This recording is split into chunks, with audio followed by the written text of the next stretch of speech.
Matcha tea is green tea that's been powdered. So it has all the same health benefits of green tea, but it has a few differences.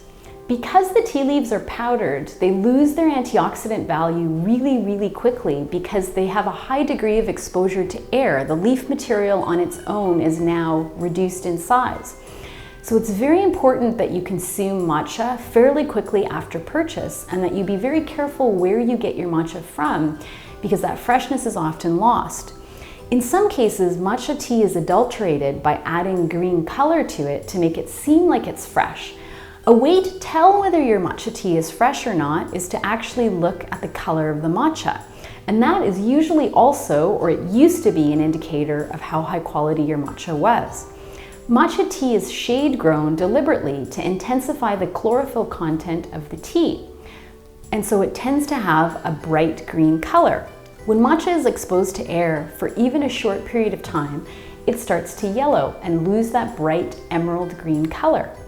But to counteract that, increasingly what we see on the market is matcha that's had artificial or natural green color that's been added to it, so it appears like it's fresh even when it's not.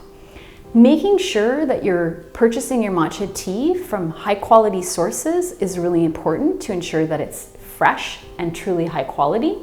The type of leaves that are used in matcha can vary.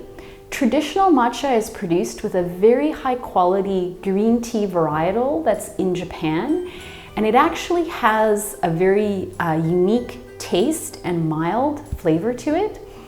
Low quality matcha tea tends to be quite bitter, and it's produced from different varietals of the tea bush than is traditional. And those tend to have lower antioxidants as well, so you want to be careful about that too. There's a lot of confusion around the different grades of matcha. Nowadays, many tea shops and online sellers make up their own names for what they refer to as different grades of matcha. But those terms are often meaningless and are actually mostly just a sales pitch. Traditionally in Japan, there are a few grades of matcha available, and the difference in the grades are a result of what varietal of leaf is used and how the tea is grown and processed.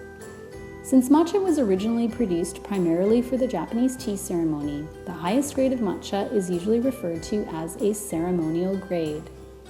The problem with the ceremonial grade is that although it's usually the most expensive, if you're drinking matcha tea for its health benefits, it is not the best choice because it has lower antioxidant levels than organically grown matcha. The reason for lower antioxidants is that the ceremonial grade of matcha is grown using a lot of fertilizers, because they make the tea taste sweeter. The problem with the addition of lots of fertilizers is that they reduce the antioxidants in the tea, so it might taste sweeter, but you lose benefits. As well, the added fertilizers make the plant more susceptible to insects, so then tea bushes need to be sprayed with pesticides. Of course, if you're drinking matcha for its health benefits, you're definitely not going to want to drink any pesticides in your tea either. Another thing to look out for is that some matcha comes with hidden sugar.